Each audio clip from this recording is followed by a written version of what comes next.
This is the Hollywood Outsider, a weekly movie and TV podcast with a new episode every Thursday. And this week we are discussing upcoming releases, including Kick-Ass 2, Jobs, and The Butler. Our spoiler-free reviews of Percy Jackson, Sea of Monsters, Two Guns and Europa Report. Our From the Outside In topic this week, what makes a movie a B-movie? We're going to have the latest in movie and TV news, including our own trivia segments. My name is Aaron Peterson. I had a hard time reading all that. And with me today are my fellow hosts, Brian Williams. Hey, what's up, guys? Justin McCumber. Aaron, it's a pleasure to be here with you, and I'm sure it is a pleasure to be here with me. I just take that for granted. Scott Clark will not be here. He is, I don't know, saving the world or something. What would be Scott's superhero name? Super Clark? No. Super Clerk. Super I Clark. guess that's where he's working. Super Clerk. I like it. Justin, you just got back from what? Space City Con? How was that? Uh-huh. Yeah, it was good. Last year, was the first year for Space City Con. It's down in Houston, of course, where the Johnson Space Center, hence Space City. I had to get done last year, but this year they changed over to a completely different hotel. And this one was really nice. A bigger hotel, a lot more rooms for panels and artist alleys and things like that. So it seemed like a more cohesive convention to go to, all of it together. I really, really liked it. A lot of TV and movie people, of course, all of them genre related somehow. I saw Gil Gerard from Buck Rogers. Ooh, sadly, no Aaron Gray. And I actually got to take a picture with Kaylee herself from Firefly, Jewel State. And it was completely fortuitous that on accident, that I came across her. With fortuitous too, but you tackled her in an alley and said, please take a picture with me. No, I was supposed to be doing a panel in this room off to the side of the hotel's restaurant. When we were in there and nobody showed aside from a couple of us, we just started chatting. And as we're chatting, in walks Jill State, who sits down at a table away from us. And when we decide to go ahead and cut things short, since nobody really showed, as I was getting up to leave, I knew I would just be kicking myself if I didn't avail myself of this particular opportunity. So I handed my phone to a friend of mine and said, "You have got to take this picture." And luckily she was very sweet about it. She got right up, took the picture with me, took the picture with my friend. I'm glad to have it and to have briefly held Kaylee. Did you grab her? I would have grabbed her. No, because if I wasn't the nice gentleman that I am, I might have reached down to see if anything. No, I almost really went to see her perverted place to see her serenity. No, I did not, but it was fun. All right, well, Brian, Justin's been talking for about 10 minutes. What do you think about Sam Rockwell being cast for Poltergeist? I think this is awesome. I love Sam Rockwell, and just kind of see him do a horror movie, especially something along these lines. I think it's a good call. What was the name of the guy who originally played the father? Craig T. Nelson? Craig T. Nelson, yeah, Coach. Yeah. Well, they're certainly not trying to cast the same type of guy. Rockwell's got an entirely different vibe to him. So it looks like they're going to go a little different direction on this. But you kind of do have to wonder who's going to step into the petite shoes of Carrie Ann. Is that Jo Beth Williams? Oh, which one? The little girl? Yeah.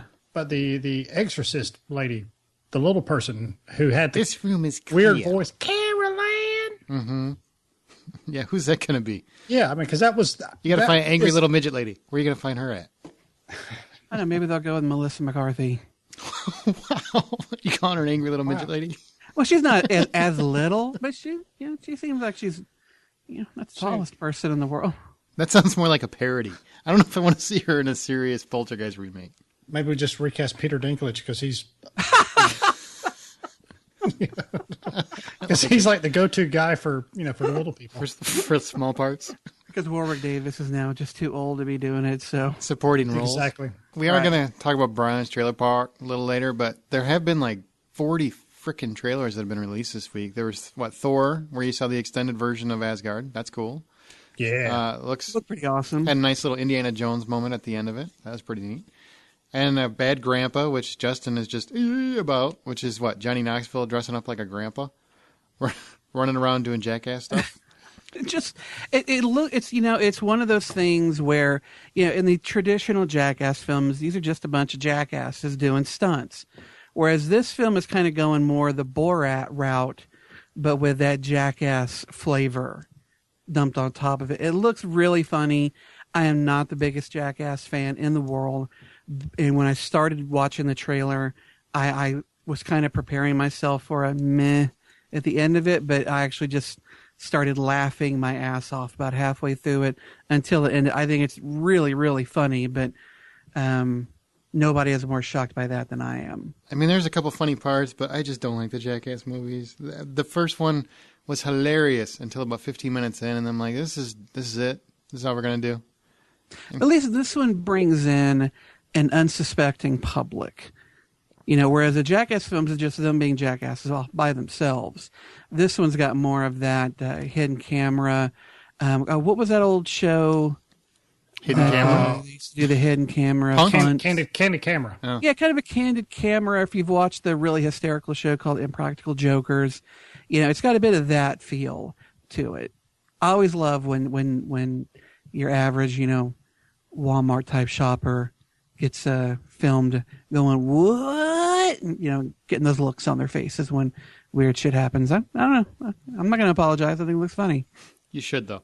All right, big news. There's a lot of big news this week, which is kind of surprising. Jack Reacher's Christopher McQuarrie, who also wrote The Usual Suspects, in case you didn't know, he's officially been signed for Mission Impossible 5. Is this the direction you want it to go, Brian? I mean, I don't know about necessarily want it to go, but I'm happy with the direction it is going. He teams up with Tom Cruise again. Like I said, he directed Way of the Gun. He directed Jack Reacher. Both of those I love both of those movies. Mm-hmm. He wrote The Usual Suspects and Valkyrie. Love both of those movies. Again, he teams with Tom Cruise again. They've both shown, to me at least, that they really both kind of work together. So, and they even put out a good product. So I'm cool with it. Good call. Hurry up.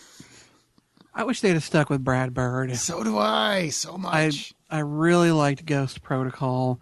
I thought it was surprisingly entertaining given how high the bar had been set with Mission Impossible 3. And I kind of wish they'd kept him, but McQuarrie's not a bad guy. So, if it seems like every film is going to have its own director, why stop now? Do we know why Brad Bird is not doing this? Did they say we don't want to work with you now, or did he have some other project lined up that he might have wanted to do more? Or he didn't want to do it. He wanted to go on other things. It was a one and done.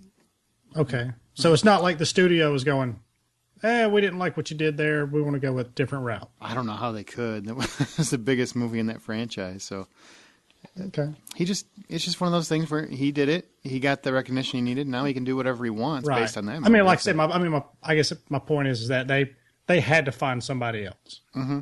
So yes. That's a pretty good guy. That's a pretty good, substitute hitter. Yeah, he's not bad. I love Jack Reacher, so I'm really looking forward to it. At least it's not the jackass that did X-Men 3 and Ratner. God, thank God it's not Ratner. He's free. I'm pretty sure he's available. I think he's doing that Rock Hercules movie. That's what he's doing right now. Oh, he is, isn't he? Oh, Rock, what are you doing? Pretty much. Have you seen him? He's doing everything. There's not anything The Rock's not doing. Seen The Rock on Instagram doing pics from the set and stuff. He's bigger than the freaking Instagram picture will allow you to. Are you kidding me? He's bigger than he already was? He actually, when I pulled up the picture, he actually went outside my phone. That's how big he is. My phone was crushed under the weight of just the picture. I'm waiting on I'm waiting on the insurance. Luckily, I got the insurance, so it does cover rock damage. So fucking arm butter was squirting out of the mouthpiece. Oh my God, dripping right out of the ear jack. I picked it up to see who texted me, and it just drips out. So my wife asked me about the new skin I got for my phone, and I'm like, nah, that's just a rock. It's just tats. You smell what he's sweating? We talked a few weeks ago about how Man of Steel director Zack Snyder was going to bring Batman to the sequel. Everybody's giddy about it. Well, apparently they're looking to find an older Bruce Wayne to fill his shoes. They're not actually going to start with another Origins movie or start with a young Batman. They're going to go with somebody who's already established. And they're already throwing names around like Josh Brolin, Ryan Gosling, which I don't really consider to be an older guy, but whatever. Who do you guys think could fill the cowl? Well, I'm really glad that they're going with an older Batman instead of going with yet another young guy. Because I'm afraid if they did, they would really be tempted to redo the origin story that we just fucking saw not that long ago and done so well. How are you going to do it better? So I'm glad they're going with somebody older, somebody who's obviously been doing this for a little while. And so someone who is maybe, an older Batman could go up against Superman. A young one, ain't no way in hell would they have a chance against Superman. So, Josh Brolin is not a bad call. Not a bad one at all. Ryan Gosling, that is a terrible fucking choice. And not because I dislike the guy. I don't. He's all right, and he does what he does. But he can stare like Batman stares. That's about it. To But me, I've seen that in two or three movies already. I'm tired of that shit. He doesn't, for me, have any sense of physical presence I agree. that Batman really needs. So I would shit all over that casting. But there have been some other names that have come up. I mean, if you guys remember Richard Armitage, he played the lead Hobbit, Thorin, in The Hobbit. The guy he's got a good presence. He has a good look to him. Max Martini, who played the Australian father in Pacific Rim, has been mentioned. He's not bad. Joe Manganiello. Yeah, that was Manganiello. Orange Jello. Big Dick Ritchie. That's what we call him. Big Dick Ritchie or Alcide from True Blood. If you watch that, he plays the werewolf. He's not quite as old as I was looking for, but he definitely has the build. But he's not a good actor, though. I think he's actually not a bad actor. He's not a good actor. You've got to have somebody that's got a little bit of acting chops, though. Yeah, he's got no chops. I mean, he's definitely not my first choice, but he's not. He's also not my last one. But one name that has kind of been mentioned that if he was maybe 5 to 10 years younger, I would see him as the perfect choice. Is Jeffrey Dean Morgan? Nobody mentioned him but you. No, there is a fucking article, if you want me to send it over to you, from Yahoo Movies. Did you write with it? Jeffrey Dean Morgan. I will send it to you. Would you like me to do that right now? I'm just kidding. That's a bad choice. Why don't you shut the fuck up, first of all? He's too Jeffrey fat. Dean Morgan was great as the comedian in Watchmen. Yep. I really liked him in The Losers. I've liked him in Supernatural. I've liked him in just about everything he's done. And just because a guy may have some weight on him, Hollywood is nothing if not a fantastic fitness bar where they throw a couple of trainers at you and a person who cook you some fish, get you into shape. But he's too old for the role. So he's wrong for it, honestly. I mean, if he's a boozy Batman, he is fucking right for that role. No. And you can all kiss my ass. I don't see that at all. Now, my pick would be Anson Mount. He's the guy from Hell on Wheels.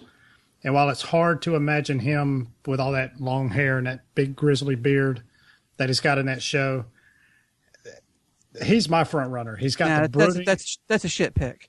Josh Brolin is who they should probably go with. No, whatever. I'm just shitting on you. Yeah, because you shit on me, and I need to share the shit. That's how we roll. I got it. No offense taken. I knew it was my turn in the barrel. Now, what else is Anson Mount? Has he been in anything else? Because I'm really not that familiar with him. I haven't watched that show. Yeah, it's There was a couple of when he was younger, he was in that Crossroads with Britney Spears. He was the guy that swept her off her feet or something like that. Okay. He looks like Taylor Kitsch to me. Oh, I see what you're saying. Yeah. I don't see either one of those. You know, I agree with Josh Brolin. If they're going to pick somebody that's already established, I like Josh Brolin. It depends on how old they want to go. I mean, because if they want to go like with a Batman that's been there, done that, I don't know how he's going to keep up with Superman. But if you get a guy like in his 40s, then Josh Brolin will be the guy. Yeah. What about Carl Urban? I don't think I like Urban. Urban's good in like geeky roles. I just don't think he has a lot of range. I just don't. I really don't. Just like I don't know. He did. I think the difference between who he played as Judge Dredd and who he's playing as Bones. That is a huge amount of range between those two types. Got to lean on this. I hate to do it, but I got to lean on Justin's side on that. That's a valid point. He's better than Jeffrey Dean Morgan. Yeah. All right. Well, and we talked about this when we actually first started the show. 2 years ago. And now some idiot venture capitalist is running around trying to get traction for his genius idea about starting a wired movie theater where texting is allowed, internet access is there. Everybody gets Wi-Fi. The lights aren't all the way down. They're just dimmed. This idea drives me insane because if you can't part with your little device for 2 hours, don't go to the movies. Really, it's one of the last bastions we have left where Facebook and Twitter hasn't invaded. You can't leave it outside for 2 hours. I actually think it's a very good idea for a certain type of person. I believe this is one of the rare instances where segregation is a good thing because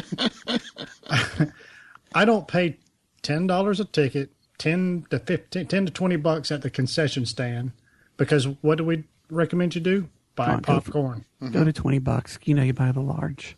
Yeah, I do. Nothing to be ashamed of. Nobody buys the small because you can't. That's not going to fill anybody. No, hell, Peter Dinklage would be more. Hungry. What's that? It's only 50 cents more. Unless that stuff is bringing a more interactive experience with the movie, just keep it out of there. I can sit there and watch a movie and play on my iPad and my phone at home. I go to the movie for a specific reason. To escape. And exactly. Mm-hmm. So, and I don't like the idea. Keep all that shit out of my movie. He's trying to spin it like, we'll make a second screen experience. You know what? That's what your home theater is for. And and some people have told me that I've had this debate with that. Well, what does it matter? Then we'll have segregated ones like you're talking about, and then those guys can go to those movies. Well, the problem is as soon as you do that, it starts becoming socially acceptable, and then what'll happen is those people will end up in your theater and doing exactly what you don't want them to do. They won't be doing it in my theater. Well, but see, I will slap a hoe. And by hoe, I don't mean our listeners. If you start allowing it, it's going to become socially acceptable, and then you don't have that anymore. And I think, you know what? Just keep enforcing the policy. If you don't like it, don't go to the movies. If Hollywood's suffering because of that, I don't know what to tell you. Make better movies. If I had my way, every theater would come with a cell jammer. I agree with that. That would be fantastic. And then an EMP would go off, rendering all electronics and fucking just fry them. Just fry them. Walk in, all you hear is bzzz. Yep. Okay, a little over a month ago, Lone Ranger opened and was universally panned and also flopped. I was actually a fan. I thought it was a fun movie, but whatever. Well, Johnny Depp is mad, apparently, and he's now hitting the overseas circuit, trying to promote the movie over there, and he's blaming critics. He's saying it's critics' fault that the Lone Ranger flopped. Oh, they didn't get it? Mm-hmm. They probably didn't get it. They didn't get it. They didn't understand the dead bird on his head. Who else is he going to blame? He's promoting it, so he can't call it a piece of shit. You got producer and the director, you can't blame them. The chances are they're sitting right next to him on whatever panel that he's, doing interviews for, and he can't throw Armie Hammer under the bus. He's sitting right there beside him too. So who else is he going to blame? He's going to blame the critics for saying, well, it's not very good. Maybe you should be a little bit more discerning, you greedy fuck. Wow, easy, man. He seems like a nice guy. You don't need to call him a greedy fuck. He did do Alice in Wonderland too, didn't he? Rest my case. Okay. Well, I've already kind of defended him not being a greedy fuck in past episodes, so I won't do so in this one. But I do think he's being a bit idiotic to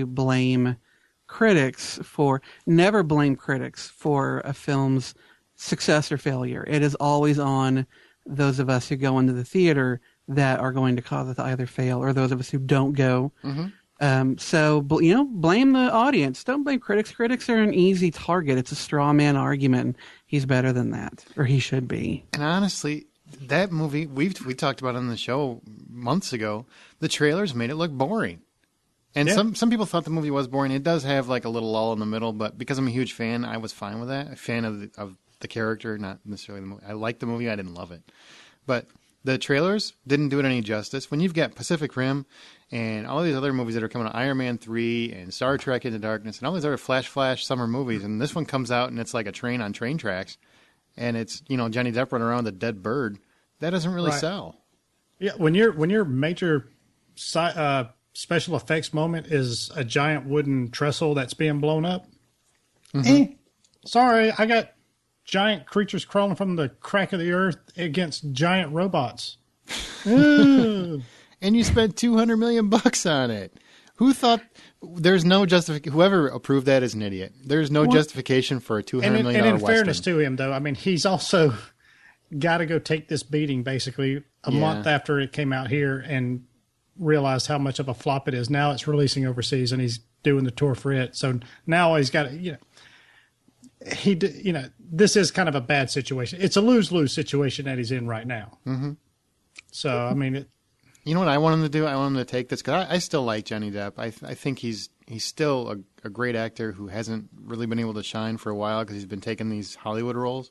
Stay away from your buddy Tim Burton for a while. Yeah, I just would like him to do something small, very meticulous, very quirky. Just go back to being Johnny Depp. Do that for a little bit. Make a couple of those, and then come back and do your big Hollywood movies. I mean, do what George Clooney does, for Christ's sake. Be a supporting role in a independent movie, or maybe just a kind of a low budget but good story type of movie that may not get a wide release, but you know, that would be great. I think he needs that right now because I think he's got overexposure. But yep. All right, Universal confirmed they are working on a sequel to the last Bourne film, and despite all the speculation that Matt Damon would somehow come back, they're going to keep focus on Jeremy Renner's Aaron Cross. Well, why wouldn't they? I mean, listen, I like Matt Damon as much as the next guy. I got no problems with the dude. In fact, I'm going to be seeing his bald ass up on the big screen tomorrow night. Mm-hmm. But his trilogy is done. He started off the first film with no memory. He ended off the last one with it. His story is done. I agree. There is no need for him to come back in. Now you've got an opportunity to make a new character, carry on the franchise. Jeremy Renner is a decent actor who pulls off action pretty well. Stick with him. you keep looking like for you work. Were fighting so hard to get through that. Like he's a decent actor.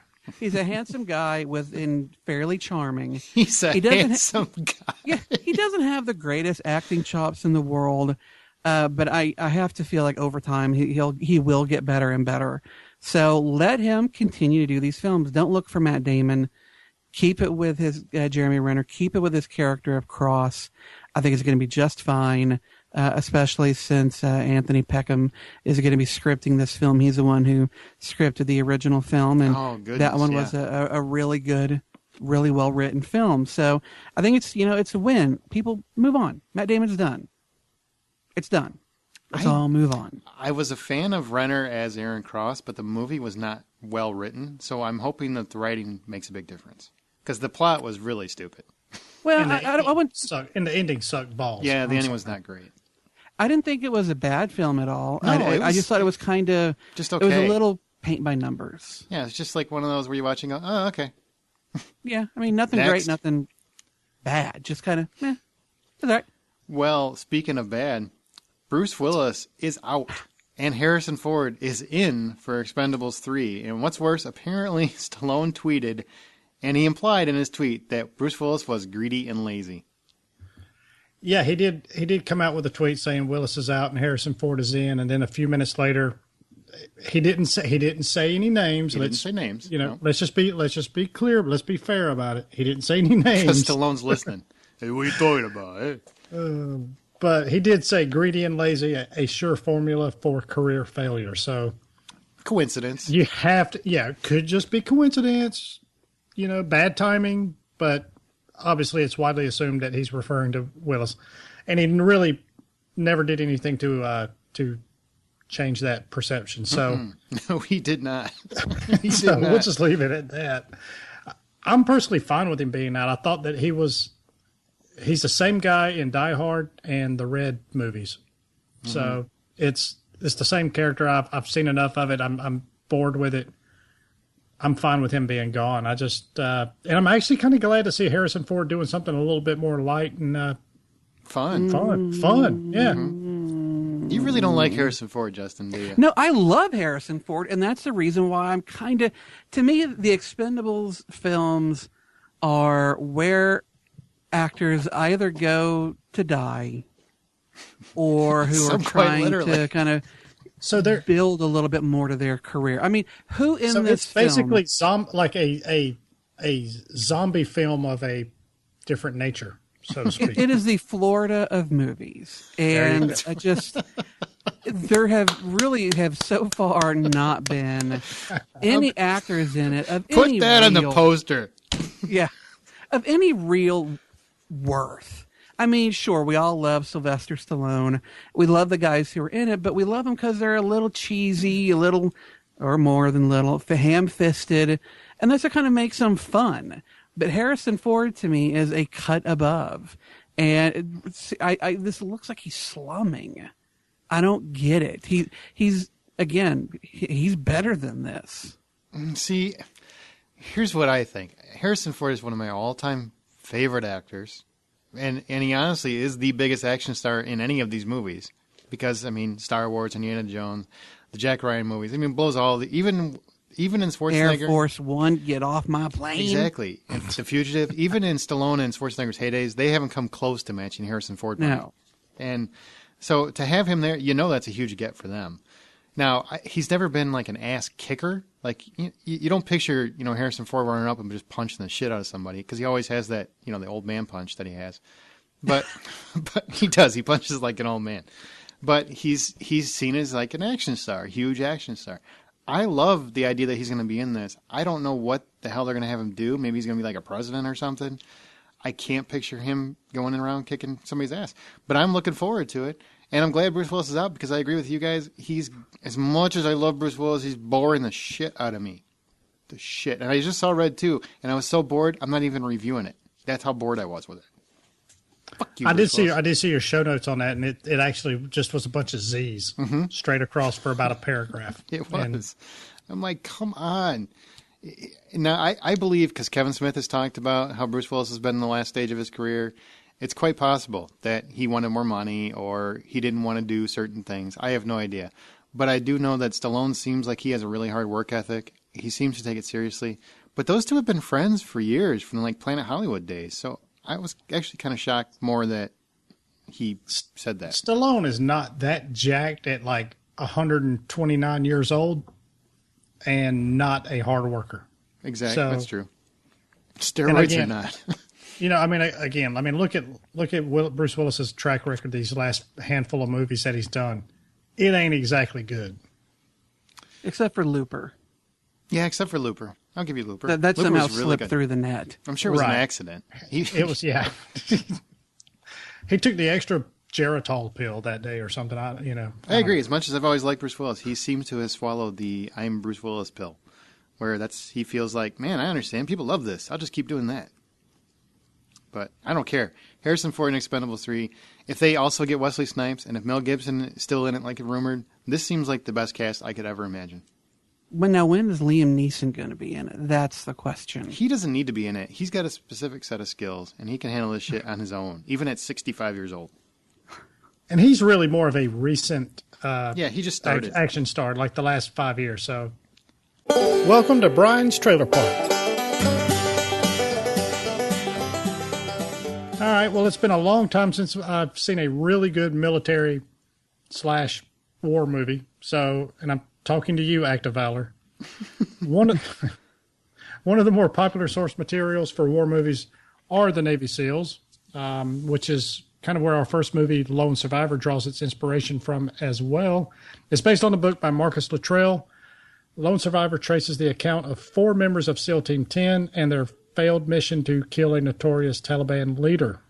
It's written and directed by Peter Berg, who obviously has a penchant for U.S. military movies. Battleship, anybody? He also No, did thank you. He also did The Kingdom. Yep. Lone Survivor promises to deliver a lot of action and emotion, even if it stars Mark Wahlberg.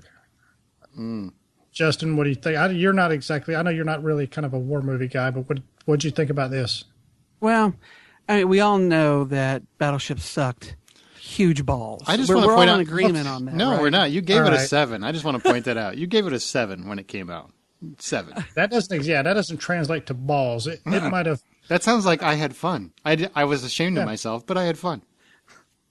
Yeah, we all learn as we get a little older, and see that sometimes we just need a little more perspective on something. No, I'm not the biggest, as you said, the biggest war movie guy. And to be honest, the trailer for this really didn't do anything for me. I'm not against it. I'm not against it. I'm not for it. I'm just, for a movie called Lone Survivor, there's a lot of motherfuckers moving around. Well, so I don't know who's the lone survivor in this, because there's a bunch of dudes. Ending. I'm guessing the ending, probably. Well, I guess so. I mean, is he going to be like Arnold at the end of Predator, surrounded by smoke and the last guy standing? I don't know. It really didn't do much. Maybe if Michael Bay were directing it or something, I'd have a little more. I'm going to give you a hint. This isn't exactly a spoiler, but the title of the movie is called Lone Survivor and is based on the book written by Marcus Luttrell, who happens to be one of the characters in the movie. Okay. I haven't read the book. But just knowing that little bit of information, you can probably figure out what happens. Then his buddy Billy makes it. Then I'm assuming that all throughout the film he's going to be losing his people. That's great. That doesn't mean I'm going to be in the theater to see it. It's just I'm not the biggest Mark Wahlberg fan. I'm not the biggest Berg fan, and it's there for those who like it. I'm not going to shit on it. Wait till you hear me talk about Mark Wahlberg and the two guns. You're going to be shocked. I think it looks. I love military shooters in video games. I don't necessarily love them in movies. They're very rarely are they done really well. But I do like Peter Berg. Battleship, I had fun with. I'm not ashamed of it. I'm proud of it. That's a fun movie. It's dumb. Damn right. Dumb as hell, but it's fun. And he's done a lot of other. He did The Rundown, which I think is a great action movie, and then starred The Rock before he was superhuman. He has a good eye for action. The movie seems a little too formulaic, I guess. Formulaic. I'm tired. Fuck off. A little too formulaic. But I like Mark Wahlberg in these kinds of movies, so I will go see it. I like Taylor Kitsch. I like that Peter Berg is giving him another shot because his career was pretty much over. I'll give it a shot. I'm interested. I don't like Eric Bana, though. Not a fan of Eric Bana. I actually like Eric Bana. I do, too. And I really think that even though Mark Wahlberg is the lead in this, the fact that he's got Taylor Kitsch around him, Eric Bana, Ben Watson, who I think is a very underrated actor. I'm not holding the fact that he played Angel in X-Men 3 against him. Ben Foster's good. Yeah, he's good. I remember him more from 6 Feet Under. Looks good. Or 30 Days of Night, whatever. Anyway, he's got and Emil Hirsch is in there also. Oh, I didn't see him. Okay. Yeah, he's in there. So he's got a really good cast around him, and I don't know. This is right up my alley. As I've got an uncle who was in the SEAL team during the Vietnam, so it's got probably a little bit more of a special place with me than with most people. So careful, Brian might cry. Hold on. Yeah, right. We all know better. Do you think Eric Bana might make a good Batman? No, I don't. I think he's so bland. He's just a bland actor. He was already a bad Hulk. Let's not make him a bad Batman. I thought he was the best thing about Troy by far. Troy, I like agree Brad with Pitt. Justin in this case that I think that he's got the build and he's got the face for it.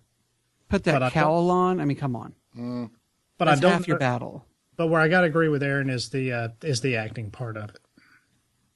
He's just a little too meh. Although him and Jeffrey Dean Morgan could definitely co-partner a film. Sorry, Jeffrey Dean Morgan is Robin, like a fat cigar smoking Robin with the little red vest. That's like, that would be so awesome.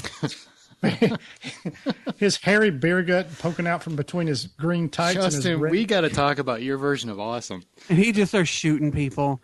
You know, he can't be bothered to flip through the air and what. And he's like, fuck it, and pulls out shotguns and just starts shooting. That would be awesome. I ain't jumping around and dancing around. Just bam. Mm-hmm.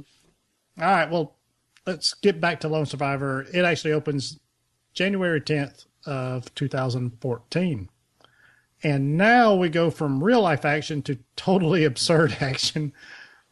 And likely the next hot catchphrase that should last till New Year's Eve. Mm-hmm. So it's Machete Kills. Machete. Machete. Mm-hmm.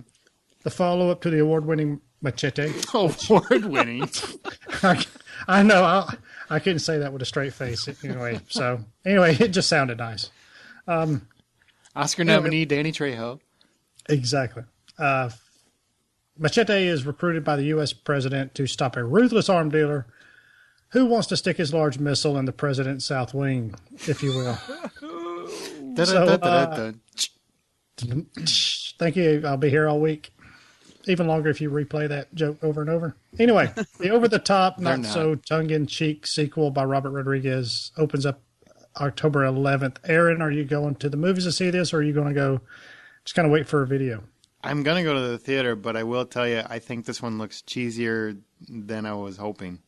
But it's delicious cheese. Oh, like fucking Velveeta, just drip it into my mouth. It's almost like they're trying too hard. I hate to say it because I love Machete, but it really kind of seems like they're trying too hard. But I will say, Mel Gibson looks fantastic. I don't care if he's crazy and he hates Jews. I think he looks great. He looks great. Jessica Alba looks funny.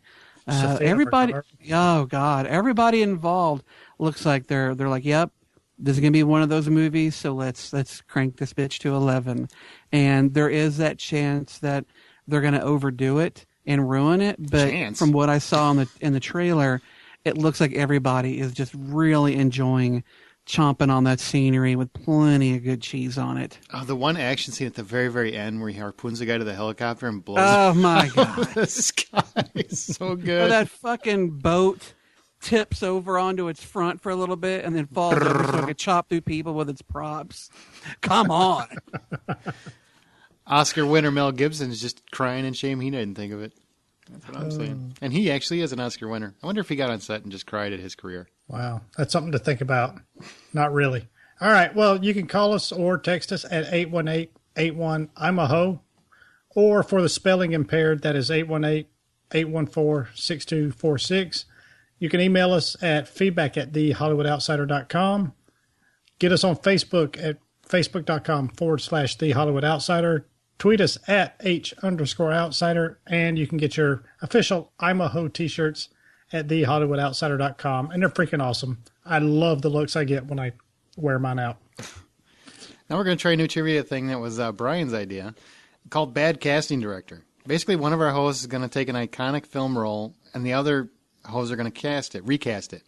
Now, Scott was going to be part of it, but it's just going to be Justin and I. The winner of the game is going to be the worst actor cast, as determined by the ho who assigned it. So Brian basically takes the choices that he's given, which is only 2 this week, and he's going to pick whoever casts this role the worst wins. And the role he has this week is what? All right. Han Solo. Speaking of, who was the guy? Harrison Ford? Who is the guy? Just kidding. Anyway, Han Solo. Great charm, great charisma, all that stuff. Who is the worst person? And it's got to be somebody that's a big name person, not that guy that was on that show that lasted 2 seasons on the CW. Mm-hmm. None of that bullshit. Not a Jeffrey Dean Morgan? I would take that. Why don't you shut the fuck up? Justin, you go first. Who's your worst idea? If I want to find someone who pretty much has the exact opposite everything from Harrison Ford, I'm going to have to go with Paul Rubens. Like a.k.a. Pee Wee Herman? Pee Wee Herman? All right. Interesting. That's pretty interesting. That's a bad one. That is. Between the scrawny bod, the no sense of physical presence whatsoever, and a voice that, I just don't see it's yelling, punch it, Chewie. Well, I'm going to do you one better. I totally agree with that. I don't know. I totally agree with that. Michael Cera.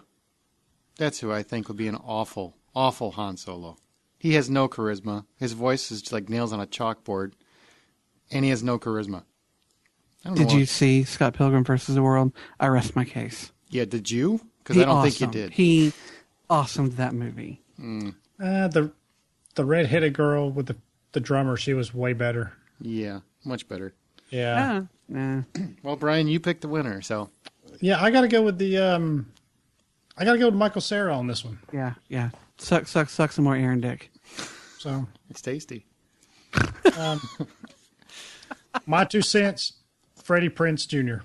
Just saying. Oh, God. I don't know. He was awesome as Fred in Scooby-Doo. I'm just saying. You win. You win your own That game. is terrible. That's no, funny. this actually kind of got myself just thinking about that. This got kind of started a few weeks ago when me and Aaron were texting each other back, and I got on a roll with these things, and it was scary, but yet we had a good time with it. And if this is something you like, let us know. We may expand on it a little bit. So let's go to the big screen where we talk about new releases and review any that we've seen. And Brian saw Percy Jackson, Sea of Monsters. The basic gist of the story is the Half-Bloods, who are the illegitimate children, the bastards of gods whenever they hooked up with some human chick. So the Half-Bloods woodland refuge is under attack by some Half-Blood traders who want to resurrect Kronos, which sounds a lot like Wrath of the Titans. But basically it's up to Percy and his fellow Half-Bloods to find the Golden Fleece first. So basically because that's the only thing that can bring back mean old Kronos. So the story's very linear, and by that I mean the up and down kind of roller coaster ride where you're scared for the hero or worried for the hero and his compatriots and stuff. It really felt more like that little train that the parents take their infants on that just runs around in circles. Ooh, so that doesn't sound good. Yeah, it's when there was these evolutionary developments in the story, it really didn't feel important enough. You know what I mean? It's just like, oh wait, yeah, this was a critical part of the story, and okay, so I got to remember this later. It just didn't feel like it was really, I guess, important enough. So, the acting is really nothing to really talk about. Stanley Tucci basically is the only guy that you would really recognize. Whoa. There's Nathan Fillion. Nathan Fillion's in here.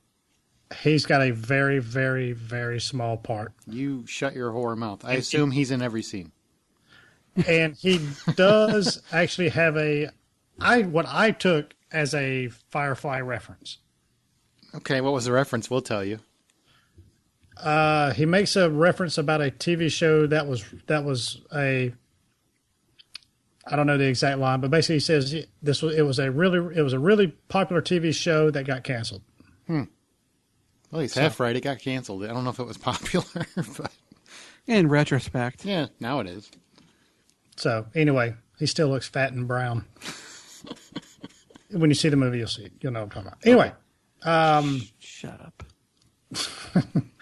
Alexandra Daddario is smoking hot. She's basically Percy Jackson's best friend. I don't care. That's not I would like it to be a critic type review of her performance. Nothing along those lines. She's just hot. So, and I did a little background check. She's like 27 or 28 years old, playing a 16, 17-year-old. So it's all good. I'm legal. It's basically Pacific Rim for like 12, 13-year-olds, this movie. As far as the production stuff goes, it really felt like it was just made just to make a 3D movie. I saw it in 2D, but there was a whole lot of 3D gimmicks being used, and mostly the special effects are good, but because you got a whole lot of half horse, half men, goat leg people walking around. And while I'm probably one of the few people who enjoyed the actual first movie, I just kind of felt that Sea of Monsters was a bit of a letdown. If $10 was the charge of admission, I'd give it a 5. So it was just okay, huh? It was entertaining, but it just, it just felt like it was forced. I got you. It's no Twilight. Is that what I'm hearing? Oh, no. It's no Twilight 7. No, it's no Twilight. Mm-hmm. And all of it, like I said, I mean, that girl's like almost 30 years old playing a high schooler. You're still stuck on this girl, aren't you? No, but the point I'm getting at is like all of these people like... Creepy old bastard. Aaron. Oh, yeah. Please don't. Whatever. You're the king of the ice cream trucks. That's all I'm saying. Come on, Uncle Touchy. Just simmer down. All of these people, it's been too long from the time they made the first one to this one. All of these characters are significantly older, and they just about have to recast. If they do a third one, they just about have to recast this. I didn't even know the first one made that much money for them to do a part 2, so congrats. All right, well, I saw Two Guns, and that's Denzel Washington and Mark Wahlberg's new buddy crime thriller. Denzel Washington plays Bobby. He's an undercover DEA agent, and Mark Wahlberg plays Stig. He's an undercover naval officer, which I didn't know naval officers really did any investigating, but whatever. Both are undercover as drug runners. They're trying to bring down a huge cartel that's led by Edward James Olmos. I'm happy just to see the guy acting. And neither are aware of the other's status. So neither one of these guys, even though they're working together, know that the other one's undercover. They hatch a plan to steal $3 million from of the cartel's money from a local bank in Mexico to force the cartel's hand, basically to find out exactly who's in charge of the cartel. And they had full support of their respective handling officers, who are played by Paula Patton, speaking of hot, and James Marsden. Everything goes south, of course. The guys are triple-crossed. Bill Paxton shows up. He's brought in to fix the situation, kill everybody, and get the money back. Two Guns, essentially, is just like a throwback to buddy crime flicks from the 90s, like Last Boy Scout, except there's a lot less dead squirrel screwing. I liked it. I thought that it's overall, it's an extremely fun movie. It's just really not smart. Denzel and Wahlberg actually play really well off each other. And there's something I want to say that I probably will never say again in my lifetime, but I enjoyed Mark Wahlberg more than I enjoyed Denzel Washington. And I actually think he was a better actor in this movie than Denzel. Denzel, he's playing the same... Are you smoking the crack pipe Trust again? me, I knock Mark Wahlberg on a weekly basis. So that's... I think that's saying something. Mark Wahlberg is so fun in this movie. He's energetic. He's probably the best I've seen him in I don't know how long. I mean, he reminded me that, wow, this guy actually has some chops. Maybe he just needs, like Brian was saying about Lone Survivor, he just needs other actors to pull it out of him. Because I didn't like him in Ted. I don't like him in other comedy roles. Like the other guys, I thought he was kind of bland. Here, he is funny and fun. Denzel, he's playing the same guy he's played 20 times before. I mean, I love it, but I've seen it. So Mark Wahlberg really entertained me more. Patton and Marsden, they're just pretty faces in a conspiracy. They don't really add anything, except Paul Patton's naked. That apparently is making a lot of fanboys really happy, so if that does something for you, which it did. Bill Paxton and Edward James Olmos, they both really seem to enjoy playing sadistic madmen. So that was very, very interesting to see. I didn't expect that going in. I didn't know Bill Paxton was going to be so evil. He seems to have a lot of fun. While the performances are fun, director Baltasar Kormaker, he's Russian, so I'm sure there's an accent. Oh, I thought you were going to say Baltasar Getty. I'm like, man. Yes, Baltasar Getty. That's a big step up from Young Guns. Kormaker keeps the action entertaining, but the plot is so full of holes, so to speak. The last act is almost laughable with how ridiculous they wrap everything up. So it just makes the movie fall apart. Where it is fun, it's a fun little buddy thriller vibe. It just falls apart in that last probably third of the movie. Still, you go to a movie like this for the dumb smile you're going to get watching it, and you're going to have it when you walk out. So if $10 is the full price of admission, I give it $6.50. And Brian, you saw Europa Report. Yep, I'm doing my... This is only about the fifth time you were supposed to review this movie, so quickly, before something magic happens. Exactly. All right, yeah, the story is basically a handful of international astronauts embark on an ill-fated mission to search for life on Jupiter's fourth largest moon, Europa. When the crew faces some trouble, they must decide whether to press on or not and see what they find or return home. So it is a indie sci-fi. It is shot in the overly used kind of found footage format. What this movie does do is it actually does it smartly. And in a way, you actually occasionally forget that your perspective is from the eye of a mounted dash cam. So most of the actors in Europa Report are not very recognizable, but they do a great job of conveying the stress when facing the difficult professional, technical, and moral choices that they've been saddled with. So it does use a kind of a great job of it really does make the most of using only a handful of movie sets. Because the movie is shot like it's almost like a black box account where, hey, here's what's happened, here's what we know, and it really kind of which is almost like a double-edged sword, because while it was a creative way to tell the story, it really felt like reading a book, but you read chapter 1, then you read the last chapter, then you read chapter 2, and then you read the next to last chapter, et cetera, et cetera. But I'm glad I rented it on iTunes. I'm glad I didn't spend the money to go to a theater to go see it. there aren't many sci-fi indie flicks out there, so I'll give it a little bump up for that, but I really wasn't overly impressed with it. It is beautifully shot. I'll give it 5 out of 10. Okay. And if I'm not mistaken, that's probably a lot higher than what I told you my initial reaction was whenever I first told you I watched it. I have a friend that saw it, and he really, really liked it. He thought it was a really fun sci-fi thriller. So there is a very Matrix-like aspect at the very end of the movie. Well, that seems like you're almost spoiling it, you son of a bitch, so shh. Let's go to box office. Two Guns opened huge, $27 million. That's actually pretty big for a movie like that. Would you say it opened with both barrels? With a bang. Mm-hmm. With a bang. The Wolverine held on not so great. $21 million, dropped about 60% to $94 million, but it's doing big business overseas. Smurfs 2 was a huge flop. $17 million. It's awesome. Fuck you, Maybe Smurfs. there is a god. That was not Smurftastic. The Conjuring, $13 million. It's still holding on. It's over $100 million. That movie is huge. It's bigger than Pacific Rim, Lone Ranger, White House Down. Just keep going. Despicable Me 2, $10 million, dropped 38% to $326 million. But the big news is Pacific Rim opened in China and was Warner Brothers' biggest opening international release ever. It made $45 million just in China. Even though it didn't do well here, it's going to make about $100 million total. In China alone, it made $45 million for the opening weekend, which is freaking huge. You hear that, America? Do you hear that? That's why China is winning. I keep saying That's why they're better than us. I don't know. Well, that and they regulate birth, so that helps.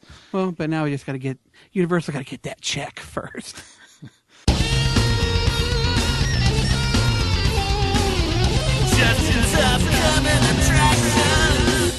All right, folks, we have got 4 movies to discuss tonight, all of them opening up on August 16th. The first one, Jobs, is a biopic of Steve Jobs, directed by Joshua Michael Stern and starring the brainiac wonderkin known as Ashton Kutcher. Jobs follows Steve Jobs' ascension from college dropout to becoming one of the most revered creative forces of the 20th century. Frankly, I'm insulted for Steve Jobs that they cast the cinematic archetype of idiocy to play one of the most brilliant entrepreneurs of our time. What do you think, Brian? Should Dude, Where's My Car have gotten this job? I don't know if there's been a movie that I've flip-flopped more on in this one. And one day I could watch the trailer and go, what the fuck is this? This is horrible. And then another day I can watch it and go, I kind of want to see it. But this, I still see Ashton Kutcher as a goofy actor. I don't see Steve Jobs. That's what he's made a career on. Right. And there's times where he actually looks like Steve Jobs. I mean, and it's eerie how much he just physically looks like him. Mm-hmm. But I need more than that. I need an actor in there, not Ashton. So I don't know. Doesn't do a whole lot for me. I don't love Apple to death. I don't love Steve Jobs to death. And I sure Obviously don't like. not, because you still don't have an iPhone. Exactly. Yeah. I've got an iPad. But Ashton Kutcher, seriously? Really? And people keep saying, well, he looks just like him. I don't give a shit. He still can't act. He could change his face to look just like Steve Jobs. It don't make him a better actor. He's not a good actor. I'm sorry. I've seen, and people can tell me, wait and see. I've seen lots of his work.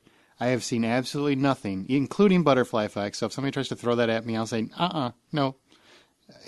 There's nothing to justify his getting this role. There are so many better actors they could have picked to fill these shoes, and I think would have done it much better. I don't care. Maybe he'll get rave reviews, and I'll be proven wrong. But everything I've seen, nope, no interest. Couldn't agree more. All right, let's go on to our second film, The Butler. This one's directed by Lee Daniels and stars Forrest Whitaker as Cecil Gaines, an African-American who witnesses the most dynamic events of the last century as a butler in the White House. It also stars John Cusack and Lenny Kravitz. To me, this seems like Forrest Gump meets The Help, and it's got Oscar bait written all over it. Do you think it's going to work, Aaron, and will Whitaker have an award to dust off someday soon? See dust off. Mm-hmm. Yeah, I saw it. I heard okay. you. Yeah. Just want to make sure. I I don't know. I mean, I like the trailer, and it looks very sweet and sappy and Too much. a little too much. Yeah, it feels like it's being force-fed, you know? And it's trying to run the same kind of thematic quality as The Help, which came out a couple years ago in the same time frame, same similar race-related topic.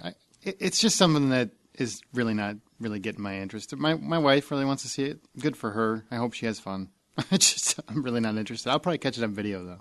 I agree. This looks like one of the major Oscar contenders that's going to get mentioned, when it rolls around.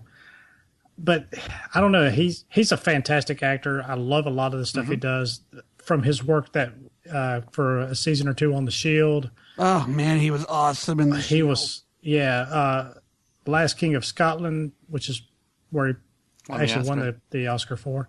Ghost Dog. And Ghost Dog is actually the one I was working towards. Yeah, very underrated movie there. And he's a fantastic actor that just runs he can do just about anything. I mean, that being said, the movie just doesn't. It's just one of those that just doesn't appeal to me for whatever reasons. So I just, Yeah. Any movie that screams, be affected, this is important, turns me off immediately. I agree. Doesn't. All right. Third film, Paranoia. This is a thriller directed by Robert Luketic, who should be incredibly pissed off that the trailer pretty much spoils the entire film, and stars Liam Neeson. Liam Hemsworth, excuse me? Yeah, Liam Neeson had some surgery because he looks great. Yeah, Liam Hemsworth, Harrison Ford, and Gary Oldman. Hemsworth plays Adam, an entry-level employee who suddenly finds himself in a corner office, but all because he's there to spy on the mentor of his actual boss. I feel a little like Aaron being all negative Nelly over here, but this just seems like, again, a paint-by-numbers sort of filmmaking. A movie that's so tired, even the trailer couldn't find something cool to show, so it just shows you everything. Am I being paranoid, Brian? No. And here's my criteria for this movie. This movie honestly looks like a straight-to-video doesn't it? Wesley Snipes movie, and it's all in the font of the title. Or it could have been Casper Van Dien, maybe originally playing this guy. Nice. Somebody's obviously got something on a lot of people, because they got a lot of people to sign up for this, and just was like, look, you got to do this movie. We'll give you whatever else. Maybe Expendables 3 had something to do with this. I don't know. This is the one that makes me more nervous for Harrison Ford's career than Expendables 3, because this movie looks like shit. And Gary Oldman, seriously, you should be better about picking movies by now. Fucktard. This looks so ridiculous. I can't even believe it's going to the theater. That's how boring and bland it looks. I think it's only because it features a Hemsworth. Fourth film, and really the only one I feel like that's worth talking about, Kick-Ass 2. This is an action comedy written and directed by Jeff Wadlow and stars Aaron Taylor Johnson, Chloe Grace Moritz, and Christopher Mintz-Plasse. What the fuck happened to two names? Why did everybody got to have three these days? They're artistes. That's Jesus. The costumed high school superhero Kick-Ass joins with a group of citizens inspired to fight crime. Meanwhile, the Red Mist, later to be known as the villain with the best name ever, the Motherfucker, plots to enact a revenge that will affect everyone Kick-Ass knows. Finally, a film I can rejoice in. Except for Jim Carrey. Fuck that guy. Aaron, are you as hyped as me that this film is going to kick ass and take names? Fuck yes, I can't wait to see this movie. Ever since the Red Band trailer, when you see Chloe Moretz running around saying cocksucker again, I'm sold. You don't have to do much else for that. And I'm still okay with, I'll suffer with seeing Jim Carrey, but the whole time I see him, I am going to want to punch him in the face. What about you, Brian? Kick his ass, so to speak. Yeah, I love the first one. I've been anticipating this one for a long time, so I'm all aboard this. Yeah, I bet you have. Mm-hmm. She's legal now. The first Kick-Ass did kick ass, so this one I can only hope will do it even more. All right, guys, of these four films, Jobs, The Butler, Paranoia, and Kick-Ass 2, which one will you most likely be in the theater to see, Aaron? Kick-Ass 2.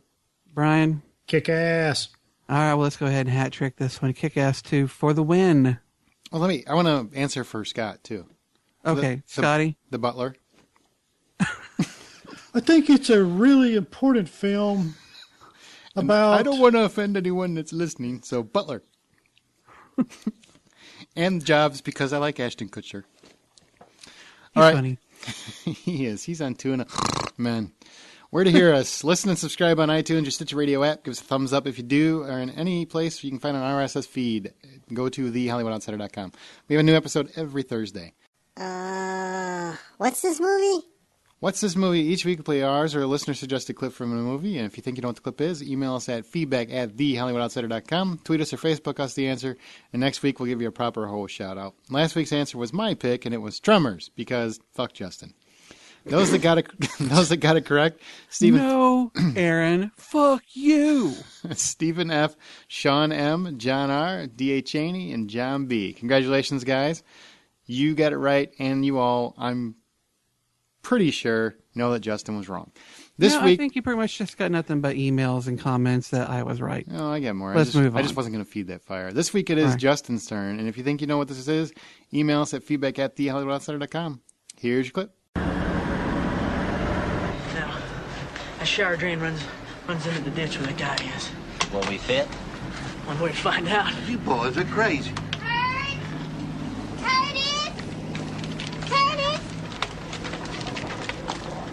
What are you doing? I'll be right back. You ain't going. There's a man laying hurt out there, honey. There's gonna be a man laying hurt in here if you don't quit this foolishness. If it was your man out there, you'd want someone to go, wouldn't you? Well, it ain't. You're not going. All right, that was your clip. During the break, Justin subjected us to Arnold Schwarzenegger's ramblings from Batman and Robin. And let me tell you, I would much rather do whatever you guys were doing than listen to that shit again. I don't know, I think it'd make for maybe a little interesting thing at the end of the show. Subject everyone to that shit. Oh my god. Yeah, let's not. We want to keep the listeners, the dozens of listeners that we have. Hey, why don't you chill out? Let's kick some ice. Let's go to movie and TV. Or let's go to TV news. Whatever. Let's just move on. The BBC unveiled their 12th Doctor Who. I had no idea there were 12 of them. And it's going to be 55-year-old Peter Capaldi. Good pick or bad? I don't know anything about him, Justin, and I really don't follow Doctor Who. Well, I mean, I've never seen this actor before. He is pretty much a British actor.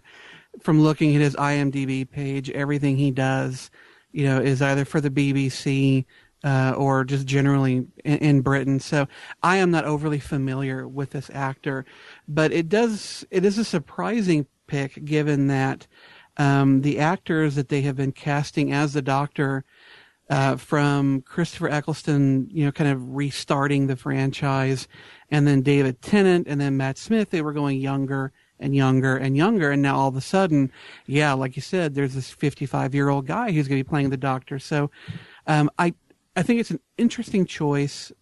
I am hopeful that this signals a change in the types of stories they're going to be doing and the way they're going to be telling them. I've loved all the Doctors that I've seen, and I think they all do a great job. And the stories written for them were written well for them. So I'm not going to poo-poo on this choice. I like that they're bringing in an older guy. I mean, fuck, who would they have brought in next? Daniel Radcliffe, for Christ's sakes. It's an interesting choice. I'll look forward to seeing what they do. Hey, I couldn't debate any choice you made because I have never seen Doctor Who. So. That's a damn shame. It is very good. If you were to start, you suggest David Tennant? Is that where you would start? No, if you were going to restart, like if you've never seen an episode of the show, in 2008 they restarted the show with Christopher Eccleston, who played the Doctor for one season, and then David Tennant took over for him for like the next 3. And then Matt Smith took it over for 2. So I suggest start with Eccleston. It is a little difficult of a start because the budget was more constrained in that first season than what they were given later on. So the special effects aren't quite as good. It still has a lot of that kind of BBC feel, which some people like and some people don't. But start with it, because if you don't, you won't know anything really about his companion, Rose, who becomes much more important in the David Tennant years. Okay. Start with Eccleston. I do. Most of my friends obviously are geeks, and they all rave about it. I've never started. At some point, I do want to watch it, though. Well, come visit, man. Sleeping. We'll watch it together. All right. Knee to knee. Ellen DeGeneres confirmed that she will be the next host of the 2014 Oscars. Yay. Okay. Not enough said. Nah, she's fine. I don't know. She's funny. She's got a charm that everybody seems to love, and that's cool. So I mean, she works a crowd like just about anybody. Like very few can. So I mean, she's okay. safe. She's too safe. I mean, yeah. But every time they go with an unsafe choice or an unpredictable choice, it seems to blow up in their face. Mm-hmm. That's true. I mean, Anne Hathaway and Franco, anyone? Do we want to redo that fucking abomination? Fuck no. When Franco was high the whole show, but he said he wasn't high. He was high. Yeah, whatever. That was Pineapple Express 2 right there on the stage. Real quick, just something that I saw. They are trying to make an Exorcist TV limited series. They're shopping around the networks now, so you might have that to look forward to next couple of years. I think it's fantastic. I'm hoping they will go more the route of the book. The movie, of course, is a classic in horror, and it definitely holds up even to this day. But what it lacked was the books. The book really made you wonder: is she possessed, or is she crazy? Is there something else going on with her? And it wasn't until you got to the end of it that you really came to a firm conclusion one way or the other. It made you guess more. The movie, no, it was pretty much from the first weirdness on. It was all supernatural. So I'm hoping maybe the miniseries will bring some of that book element back. Okay. Now, DVD and Blu-ray, usually Scott does this segment. He's not here, so I'm going to do it. And I'm not going to give you all the cool stuff he normally does. But you can find our reviews on youtube.com/TheHoPodcast. That's youtube.com/TheHoPodcast. And you'll find past reviews there. As well as you go to our website, we've got actually a YouTube portion where recent reviews are. On August 13th, Olympus Has Fallen, or Die Hard 6, as it's formerly known. Rental. I will buy that one. I thought that was a fun movie. That was what Die Hard 5 should have been. The Big Wedding, which looks like shit. The Emperor, which looks like shit. Hatchet 3, which probably is shit because Hatchet 2 was. The Company You Keep, and Once Upon a Time Season 2, which you're a big fan of that show, so I assume it's worth the purchase? I would say that if it wasn't for Netflix and Hulu, which both Netflix has season 1, Hulu currently has season 2, and I'm sure Netflix will have season 2 shortly. If you can watch them on one of those services instead, I would recommend it. But yeah, it's a fun show. It's a network show though, so you kind of go in knowing it's not as good as it could have been on other I see what you're networks. Saying. And Hatchet 3 is one I'm really sad about because I absolutely loved Hatchet 1. I thought it was one of those, which we're going to talk about in a little bit. It was a great B movie, and it was a great homage to past horror movies, slasher flicks in particular. And then they made Hatchet 2, and it was awful. Just awful. Everything about the first one they just spit on. So I have no desire to see this one. As much as I like the first one, I'm just probably going to pass. But ooh, yeah. Hit me with that unknown shit. Flashback. Okay, Flashback. Every couple of weeks we talk about a movie that's a little known or obscure. And this week, it's my turn. And basically, I'm going to tell you about one of my favorite movies that I can't believe I've never talked about. But it's one of my all-time favorite movies, and most people just hate it. They absolutely hate it. Because it has Dennis Quaid in it, most likely. It's called DOA. Have either one of you guys seen this before? It came out years ago. That's actually where Dennis Quaid met Meg Ryan before she destroyed his life. Yeah. Yeah. Destroyed his life. Yep. Destroyed his life. Well, he plays Dexter Cornell, and he's an absolute alcoholic, just rampaging lunatic writer and professor. And one night at a Christmas party, he's poisoned, wakes up, realizes he's got 48 hours to live. So what he does is he spends 48 hours trying to track down the person or persons who killed him. And there's tons of red herrings throughout the film. They do, I thought, was a very clever take on film noir, which is they kind of the present day is shot in black and white, and then when they flash back to what happened, because basically he's at a police station. He starts the movie at a police station, and he flashes back to all the events that led him to this particular moment. And the present day is shot in black and white, and all the flashbacks are told in color. So it's kind of like a throwback to film noir. I loved it. That's so avant-garde. I loved it, man. I absolutely loved it. Dennis Quaid's great. Meg Ryan plays like a co-ed that helps him find his killer. And there's just a lot of cool action scenes. There's a lot of cool direction in the film. It's just one of those things that I love, and a lot of people hate it, and I'm sorry that people hate it, but damn it, check it out because I love it. And Brian, what were you basically saying you thought it sucked too? Yeah, kind of. It was kind of bad. I mean, it wasn't as bad as Flesh and Bone. God, that was awful. Yeah. And that's how bad that is despite your love for Dennis Quaid, you can still call that awful. That movie's awful. This one was great. The ending, when you finally unveil the killer, the motives behind it aren't my favorite, but I've seen the movie so many times and I still love it. I love how it's shot. I love how it looks, and I just love the movie. So, fuck all of you that hate it. But the people that like it, I love all of you. Now let's go to From the Outside In. We're going to talk about our favorite B movies.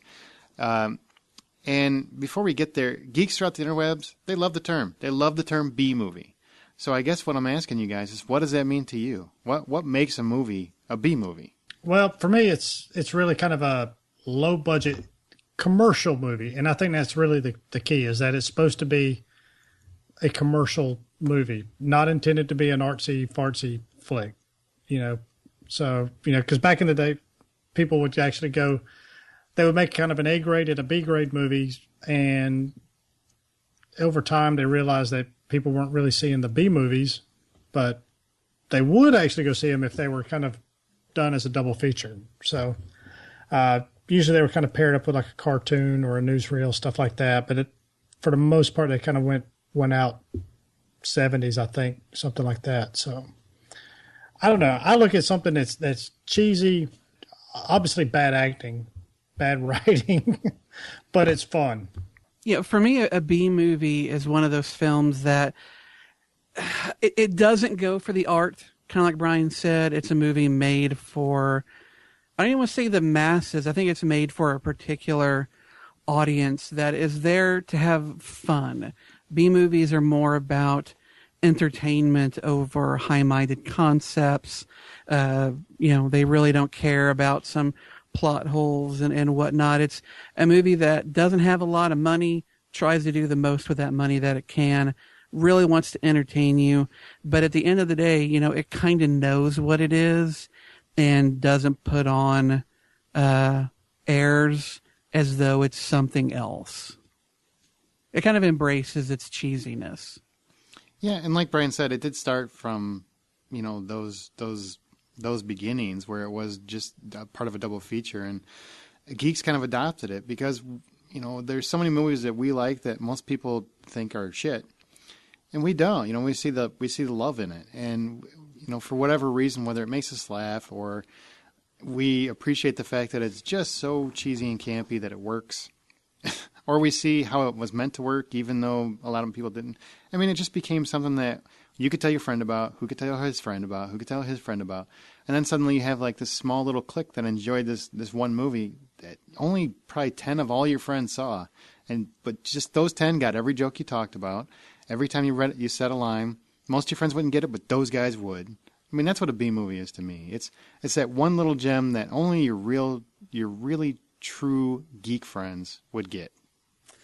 I don't know if I agree with that too much. I mean, I think maybe back in the day it was, but something Brian said is that he kind of feels like the age of the B movie ended maybe back in the 80s. And when I made my list of my favorite, what I would consider B movies, most of them have been filmed in the last 10 years, maybe the last 20 years. To me, my sort of B movie still gets made, and we all I think absolutely. more people enjoy them openly than maybe they did back in the day. Sharknado is a great example of that. I don't know if that's a great example of it. The reference I was making to is actually there used to be a grade of movies, and that's where the term came from. Okay. Because back in the day there were A movies that had all that was where all the studio budget really went to. And then you had the B, the B movie where it was maybe actors that were past their prime, maybe actors that were up and coming, secondhand writers, stuff like that, and they would crank out these movies, and it was just basically just like I said, just to crank out a movie, and they actually turned out to be some of the more profitable movies because they spent about $25, making them. And I think that was the exact budget, actually, 25 bucks. Yeah. Mm-hmm. So, but a lot of that, like I said, that's but they like I said before, they really kind of realized that nobody was going to see these movies because they were bad and nobody was appreciating them. But when you, for whatever reason, I don't know the psychology behind it, but anyway, somebody figured out, hey, if we pair two movies together, I guess they figured, well, we're charging them one price, but they're getting two movies out of it. That seemed to work, and that's kind of what created a lot of these cult classics, so to speak. Fair enough. Well, speaking of B movies, easily we each have like our own list. So, what are your favorite ones? Justin, yours are mostly from recent times. So, what are your? Because I would say one thing was most B movies that, as far as I'm concerned, are not popular. I mean, in terms of dollars, in terms of financial success. So, I mean, like your John Carter and stuff like that, I wouldn't consider that a B movie. But No, I wouldn't. I think the first movie that I can consciously remember thinking, wow, this is not a good movie, but damn, I'm really enjoying it, is like Flash Gordon. Fuck you.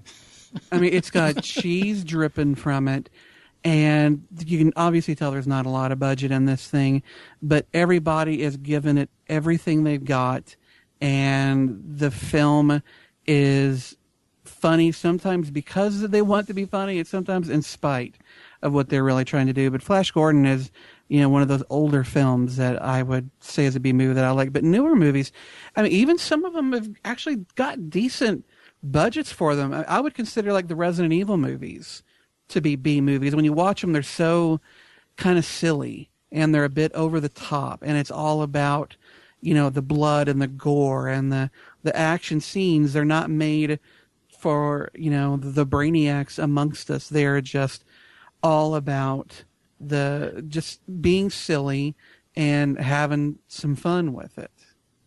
I would kind of be inclined to agree with that because, I mean, like I said, it is designed to be a commercial movie, and really most of those actors and actresses are, I mean, even though Mila Jovovich she's well known. I wouldn't exactly call her an A-list actress. No, she's only popular in these movies. Everything else she's done's been a flop. Right. Yep. But they're popular amongst a certain group, and they're definitely made to be entertainment and not art. But look at something like Feast or Slither. These are a couple of movies that came out. That's some fucked up shit. Came out a little while ago, not that long ago, but they were made on a smaller budget. They were made with their tongues in their cheeks a bit, and especially in Feast, you've got just gore upon gore upon gore with a ton of laughs. I mean, even at the beginning of it, when each character appears on screen and you get this quick stop with some text to describe who they are, that just it's cheesy, but it's fun. Mm-hmm. And a movie that I don't know if everybody else would consider it a B movie, but I definitely do. Drive Angry. To me, that is a B fucking movie. It is Nick Cage being Nick Cage. It's loud. It's aggressive. It's definitely cheesy.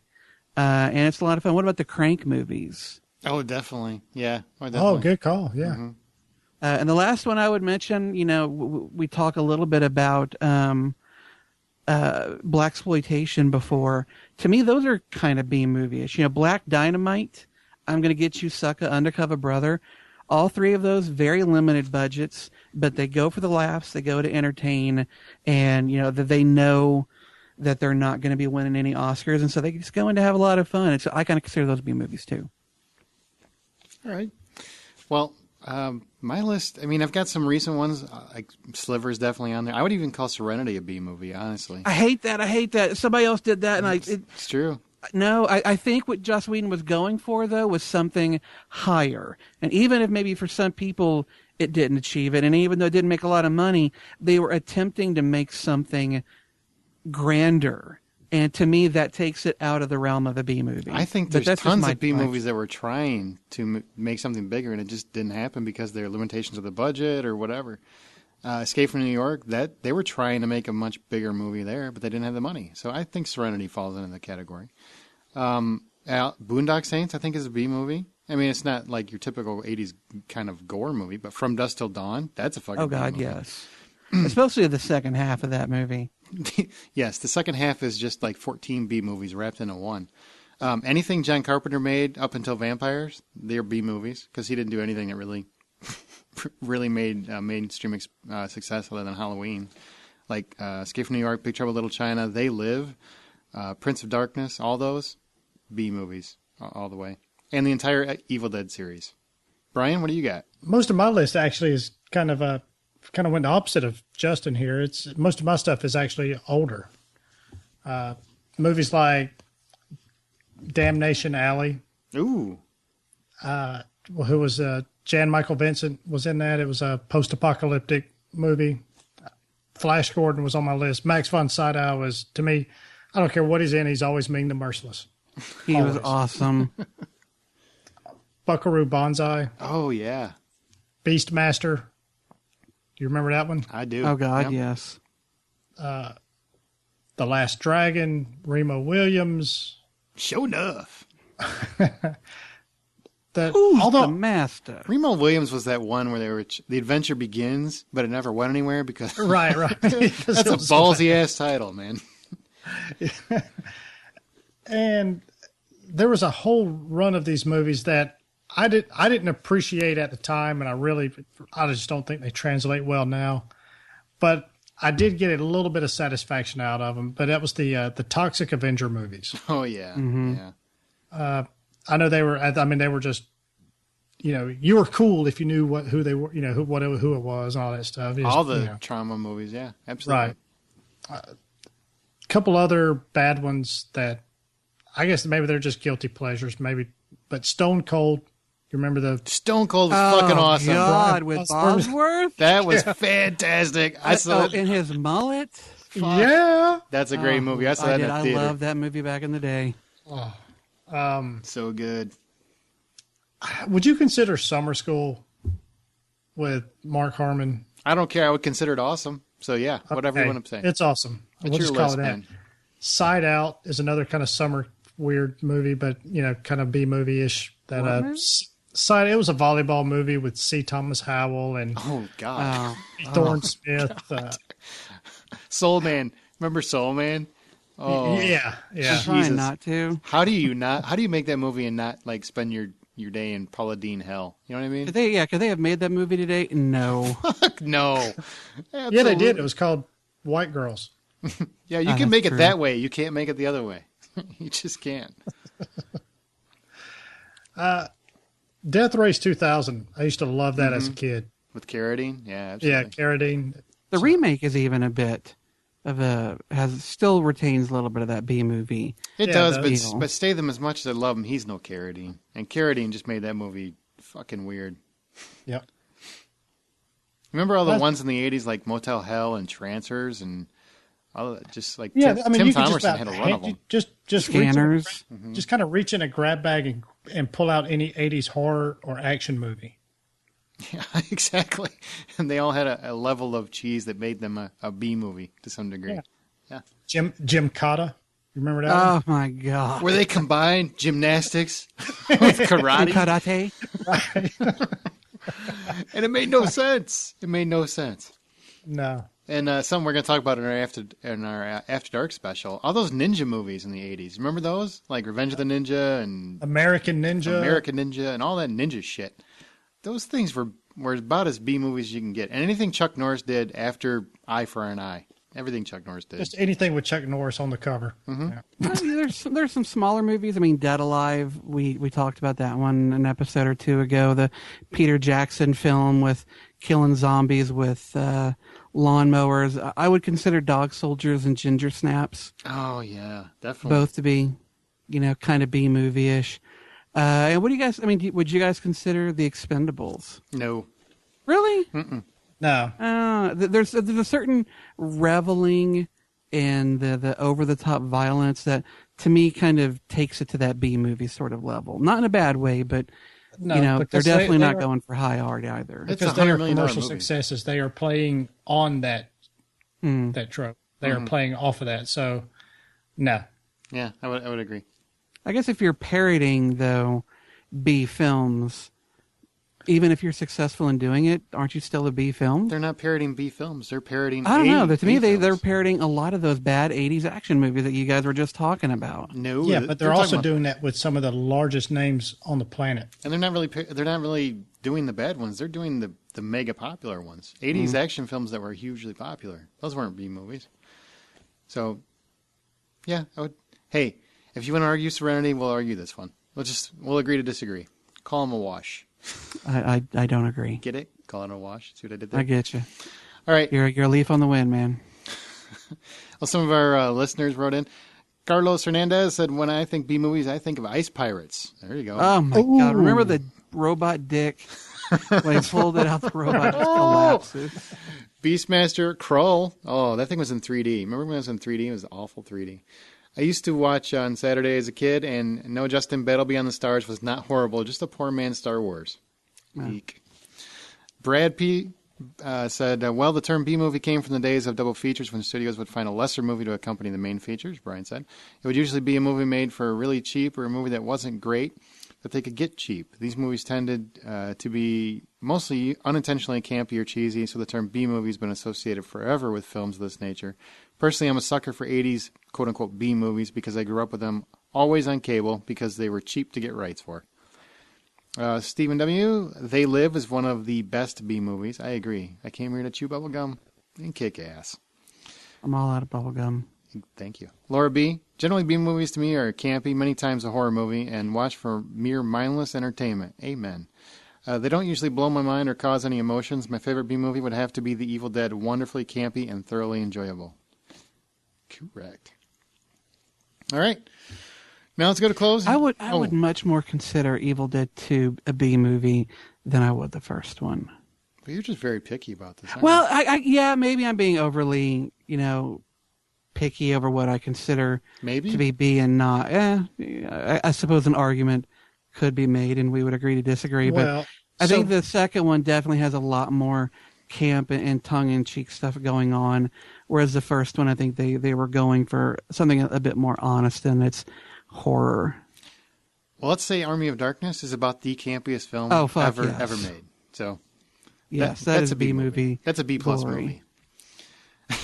Before we get to emails, let's do Facebook. For all new Facebook likes, we said we mentioned it on the show, and that's at facebook.com/The Hollywood Outsider. We had a few, so here we go. Kevin Jenner, Joss Stima, I'm not sure how you say it, Michelle Keefe, Elizabeth Penland Bungay, or Bungay. Hey, I don't Bengay? I don't know. Michael Steinman and Joyce Miller. Thanks, guys, for liking the page and for listening. You know what? I think you should go back and give everybody's name who's joined since the beginning. I mean, why should they get short shrift just because you came in to do this after they joined? Okay, well, now you're just making me look like an asshole, and I'd rather not. All right, it's not hard. No, you ain't making me. That's what she said. Oh, God. Okay, here's we do have one voicemail from Ashley. She called in, so here you go. I think she wants to talk about Justin and I's little pitter-patter from last week. Here you go. Hello, guys. This is Ashley S. I wanted to drop you guys a line about your last episode, the episode titled Hoverings, I believe. Let me talk to you about the Tremors issue at the end. It was like Mommy and Daddy were arguing, and I was traumatized. I know you guys have argued before, but it was like none other. I was glad it was all worked out by the end. I love you guys and needed to finally give you guys a voicemail. No, this is not a drunk dial. I'm high on life. Thanks, guys. Bye. Okay, and we're back. Thanks, Ashley, for that. That was nice. Thanks for pointing out that Mom and Dad were fighting and you got scared into your room. Sometimes Justin gets very irate. I can't help it. Someday you're going to have to get the pimp hand. I probably had it I mean, coming. and the fact that I was late and basically walked right into that fight, I literally felt like I needed just to turn around and just go back to the bar or something. I did have a couple people ask me if we were really mad at each other. I'm like, seriously? You Yeah. think if we're going to fight, if we're going to be really upset with each other, it's not going to be over tremors? No, in that If moment, we're going to fight over something, it will be over something like Tremors. in that moment, I was mad. But then when it's done, you just turn that shit off. But That's just how we are. We're not going to fight over something, legitimate like, hey, you slept with my wife. or Obama, Well, No, or easy. Don't even say nothing the like word. that. We're being It's going to tapped. be over, is Nathan Christmas Fillion too heavy to, reprise his role or Whoa. what? All right, let's just move on, Brian, because now you're just getting into fighting words. Okay, we got a very nice email, so we're going to read it. So, Justin, take it away. Yeah, we got an email from Josh Steima. I hope I'm pronouncing that correctly. If not, please let us know. He says, "Gentlemen, first off, a delayed congratulations on reaching your 100th episode. It was a great listen as always, and as far as I'm concerned, the best thing on the internet are as follows: 1A, The Hollywood Outsider, and 1B, Nutshot videos on YouTube." I'm glad we trumped that. We did. I don't see where cats are. He didn't mention this. I'm assuming 1C would be cat videos. You guys are absolutely outstanding at your craft and have provided endless laughs and countless hours of entertainment for me. I'll take this a little bit. He says, in regards to Brian, thank you for the razor sharp wit and whiz-bang timing that you use for injecting puns left and right. Hearing a Southern gent talk about hairy Chewbacca dicks still has me rolling. Hey, that's what I bring. So anyway, you, sir, are a perfect fit with these guys. Hashtag, yeah, I'm drunk, Brian. Fuck you. He says in regards to Scotty, I appreciate the little kid in all of us approach that you tend to look at films with. It is refreshing to hear someone who will take a film at face value and enjoy it for what it is. Fight Club, nice choice, my friend. Best of luck with your best of luck with your teaching career ahead, or acting, whatever you end up doing. You will touch many kids in the completely legal way, many kids' lives, and will be a positive role model for them. He says, Sir Justin, first off, thank you for not only your insight into geek culture and literature, but thank you for all your novels. I cherish each and every one of them you have released thus far. Hearing you and Aaron fight over the things you are passionate about is always a spectacular listen. We are in total agreement with The Matrix Reloaded being superior to the original. Thank you. Half listeners gone. But I must disagree with your view on A Christmas Story. That film slobs on 1,000 cocks in hell. Amen.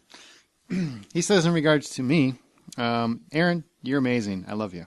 That's No, you didn't. Oh, sorry. I misread. You're ad-libbing. Thank you for pulling these three fellows together and being the ringleader of this three-ring fuck-around that we always call the Hollywood Outsider. It's always a highlight on my week. Please keep doing what you're doing, because every little nuance that you have decided to add to your baby has only benefited it and made this by far the most enjoyable podcast out there. Dead Robots is second place. Justin, sit down. Three ring fuck around is a great name. I don't know how well that would play on the internet, for the URL, but definitely 3 ring fuck around. I've got it. I got to check and see if that's available. Can we abbreviate that somehow? Well, 3, the number. Anyway, once again, he says, congratulations on your growing audience and reaching this milestone amount of episodes. Here's to many, many more. Cheers, men. P.S. When you guys were discussing your favorite sci-fi films, I didn't hear anyone mention Sunshine. Picture Event Horizon with Danny Boyle at the helm. If you haven't seen it, check it out. It's terrific. Josh, I had it on my list with the other horror/sci-fi films, but crunched for time. I really only wanted to give one of each, but Sunshine was definitely on that list with Event Horizon. And then he goes, PPS, may I suggest an episode where you all follow in Brian's footsteps and do an episode in a 3 sheets to the wind state of mind? Maybe a Hose After Dark where you discuss your favorite alcohol-related pop culture interests, whether it be a drinking game tied to a show or movie, or just a movie where a central plot device is obtaining the devil's nectar. Super bad. Just a thought. Drinking every time they say any variation of the word God in the remake of Clash of the Titans is always a solid choice. I am perfectly fine with doing a drunk after dark. I think it sounds fantastic, and we should try it. Yeah, I mean, I can set up about 5 margaritas and Try and get 3 down before we even start recording. Oh, let's do it sometime soon. I just call it Wednesday. All right, and that's about it for email. So stay through the credits for outtakes. Go to thehollywoodoutsider.com. Keep in mind, we are going to have a After Dark episode. Should be up on Monday. So whenever you're listening to it, whatever Monday it is, it'll be up. Facebook.com/The Hollywood Outsider. Leave us a message or text us at 818-814-6426. Email us feedback at thehollywoodoutsider.com. Listen and subscribe for free on iTunes. Listen on your Stitcher Radio app, audioboo.fm, or through our RSS feed, as well as RockfordCollegeRadio.com, Thursdays from 4 to 6. Thanks to these two idiots. Brian Williams, thanks for being here, B. Look out for those hairy Chewbacca dicks. Always. Always. Let the Wookiee win. That's right.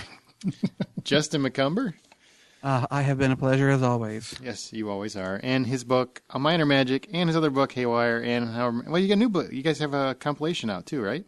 Yeah, we have Explorers, a nice little compilation of short stories. See? Justin is everywhere. Available now in Amazon paperback. Go to the website and click on Justin. There's a link actually to all of his works. So the next time you guys go to a theater, please remember, buy popcorn and don't fucking text. And don't choke on Wookiee dicks. Exactly. Because that would ever be a problem. Hairballs. Think about it. Especially with Scott not here. Let's make fun of Scott. Happy days are here. Brian's like one of those guys that hunts out of those traps, you know, those cages. As soon as you step one paw outside, BAM! This is the Hollywood Up. I knew it was coming! That's what she said.